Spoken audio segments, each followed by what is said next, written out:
Barcelona versus Atletico Madrid was a very interesting game today. It just happened 3-1 to Barcelona. Let's get straight into the game. With started off with an Atletico Madrid goal, a normal goal that Barca always concedes. Someone breaking up the high line, get timing it perfectly. Pau Cubarsí leaves Baena onside. Baena gets his goal, right? But when Atletico Madrid scores, Barca switch just flipped. You could see the intensity in the way they pressed, in the way they tried to get the ball back right away, in the way that they attacked.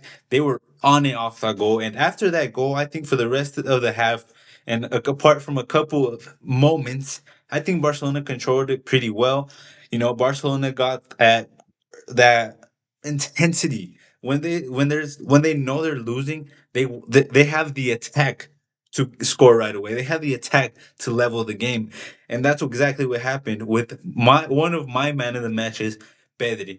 Pedri, this game was immense. He controlled the tempo of the game. He played it to his style. Whatever pace Pedri wants to play the game, he will play that game. And we've seen this, right? Pedri versus physical midfielders versus strong athletic midfields. We've seen this. Pedri versus Newcastle. He controlled the game. Newcastle is known for being one of the best midfields physically when it comes to one-on-ones, when it comes to body-to-body work. We know Newcastle has one of the best midfielders for that. And Pedri just controlled it like nothing. When we came to this Atletico Madrid game, everyone, it's a pretty similar type of midfield, right? We all know how Atletico is. So when Pedri was controlling the game, was I surprised? No, because I know how good Pedri is. I know the level that Pedri is. And this was a very good game by him. He was controlled the tempo. If you want someone to dictate play, Pedri is the creme de la creme right now. There's no one that does that dictates play like Pedri does. Frankie tried to do it versus Chelsea midweek, last week, I mean, but it wasn't good. Frankie on the ball is so slow. I think defensively, he's very good. He's very good when it comes to playing with Pedri. But when it comes to dictating play, I think that Young is pretty slow in decision making. I think sometimes he doesn't make the best decision. I don't think he has the same weight of pass as Pedri. And you get able to tell Pedri came back in the team. It clicked. And not only Pedri, Rafinha. I don't think people understand how important Rafinha is to this team because he presses. His shooting is out. His finishing is very good. Apart from one of the miss that he missed from Lamine Yamal play. I think you guys know which play I'm talking about. But Rafinha is so important. His movement, his defensive work, his pressing, his finishing. He is so good. He's very good, and I think people. Yes, is doing very good, right? I love Rashford, man. I love Rashford. But Rafinha just gives something else to his team. It gives some big leadership. It gives very good finishing, clinical finishing. It gives pressing. It gives defensive solidarity when it comes to that to the pressing. I think Rafinha is so important to the team, and I think people forget. Yes, he was injured. Yes, Rashford was doing good, but what Rafinha brings is completely different, and I think that's something that's very important that Barcelona have been missing this game, this season so far. And I think those two players coming back is immense for Barcelona. Like I said in my last Real Madrid video, if you haven't watched that, go back and watch it. That I saw this coming. I saw Barcelona getting their players back, getting back into the system, adapting without Inigo, which they haven't done yet at all. And I don't think they will adapt with life after Inigo with this high line.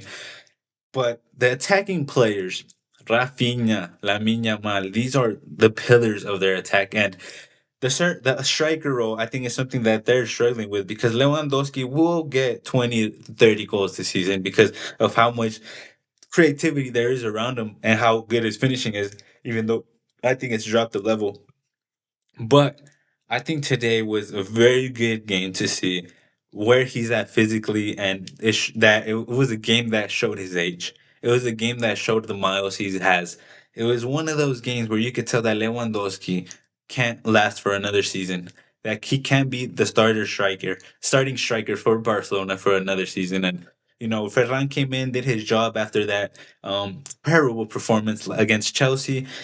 But look, when you have Lamine Yamal, when you have Pedri, when you have Rafinha in your team, you could put a good amount of different strikers in there, and they will get a good amount of goals. And I think this was a very good game to see how important certain players are. Like I said, Pedri, like I said, Rafinha. I think um players like Eddie Garcia doing the dirty work for Pedri. Yes, Pedri did a lot of defensive work, right? I will not take that away from Pedri because he was amazing everywhere. But for me, I think the job that Eddie Garcia was doing today is going under the radar, immense. I don't think people are talking about the performance of Eddie Garcia today. He fought for every ball. He was winning most of his duels. He was very important when it came to that defense when they would get caught. For that Baena goal, the player that was on Baena that was tracking him back was Eddie Garcia, and he was playing as the DM, and he was the one tracking Baena. Even though he did score and everything, Kubarsi wasn't the one right next to him tracking him back. It wasn't anyone else. It was Eddie Garcia, and in another day he might get there, or in another day he might do something else. But he was the DM, and he was the last man that was fighting for Baena, who was fighting for that goal. And I gotta give props to Balde, who had a very good game as well. He had a very solid game. I think Kunde, little by little, is bringing up his levels. I think, like I said, I'm a Madrid fan, and I'm not the way my team has been declining, and the way I've seen Barca go up little by little is not the same Barca that it was last season. I don't think is the same. I think they've gone weaker. After Inigo lost, after Lewandowski's age, I think they've gone a bit weaker. But we've declined so much, and I think I don't want to take anything from Barca, right? Because they're doing what they're supposed to, and we're not. But I also want to talk about Atletico Madrid, who I think had a terrible performance. I think I saw players that didn't play the way I expected them to play, with the intensity I expected them to play. I think Pablo Barrios is someone that I rate very highly, who I don't think he had a pretty bad game, got the penalty, got a couple other fouls, and got hooked. Pablo Barrios is someone I rate. I think he's underrated, but today was not his game at all. Koke, another bad game. He came in as a sub and got taken out. I think that's a very bad look. I think it shows his. I think again it shows his age. I think it shows his slow. He has slowed down too as well. Griezmann came in. I think Griezmann scoring against us was a detriment to what actually how much he's declined. He scored against us, which is wild. I think I said that in the video after the Atletico Madrid game. But they just didn't look like Julian Alvarez did absolutely nothing. I think Sorslat had a chance. Um, Thiago Almada had a very clear chance to score, but he didn't. Baena had one in the first half where Joan Garcia came out and they thought it touched his hand. There was a couple clear chances by Atletico Madrid, but I think overall it was just moments. It was just different times. It was just a, a couple. Barcelona will give chances. They will give chances no matter who they play. They will give chances, and I think it was just the moments of Atletico Madrid. I didn't think they did anything special. I didn't think they were up for the game today. I think Barcelona was pretty comfortable in the sense that they've conceded three against Bruges. They've conceded so many goals against other teams that today they looked pretty calm when it came to this situation because Joan Garcia is so good for them. And I think that, look, Barcelona are improving little by little. I still don't think that they have I don't think they're at the level of last year. I'll say that again. But they are improving. I think Pedri was immense. Like I said, Pedri was so good. But I genuinely think that Eddie Garcia's performance today is going underrated. He did a lot of dirty work. He was picking up the ball in spaces. He was winning the ball so many times. He was doing a lot of the dirty work. I know Pedri got the ball a couple of times again, but I think what I saw in Eddie Garcia do a lot in this midfield, in this DM role, I think was very good to see. I think makes it a little bit more solid compared to having someone else. But overall, I think we Madrid have to do our job. We have to do our part. We have Atletico Bilbao tomorrow, and I think it's going to be a very important game because any points dropped just separates us more from Barca. Um, Man, it is. I can't look at my team play a game and say that we are gonna definitely win. It sucks because I am the type of person, but it's hard to say we will win tomorrow and we will close the gap right back again because they're 4 points above us, I believe.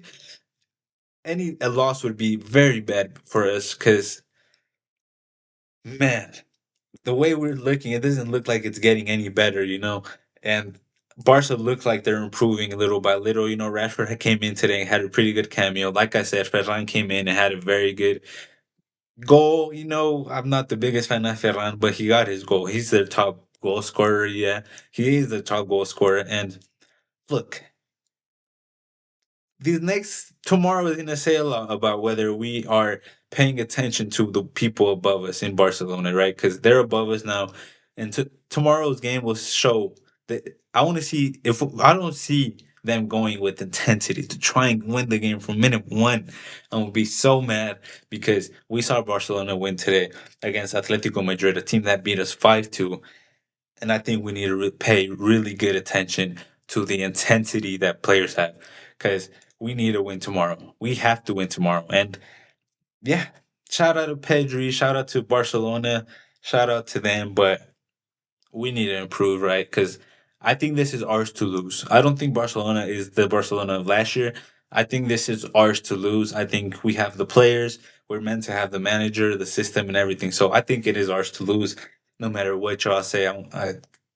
When it look, it was a very good game to watch, but as a Madrid fan, it just annoys you. It was an interesting game. There was chances on chances on chances. There was shots. There was everything. Lamine Yamal created a couple good chances, and it was a good game to watch. Don't get me wrong, it was a good game to watch. But as a Madrid fan, it's annoying. It's very annoying to see this, and yeah, I love Pedri. I know I'm a Madrid fan. I love Pedri. I love the way he dictates play. I think he's the best midfielder in the world. And I think there's levels to the game. I think there's levels to midfield. I don't want to hear any of those prem midfielders compared to Pedri or Vitinha. I love Vitinha as well, or Jude. I don't want to see them compared to Jude or Vitinha or Pedri. But it sucks to see as a Madrid fan. It really does suck to see. Let's hope we get the W tomorrow. Peace.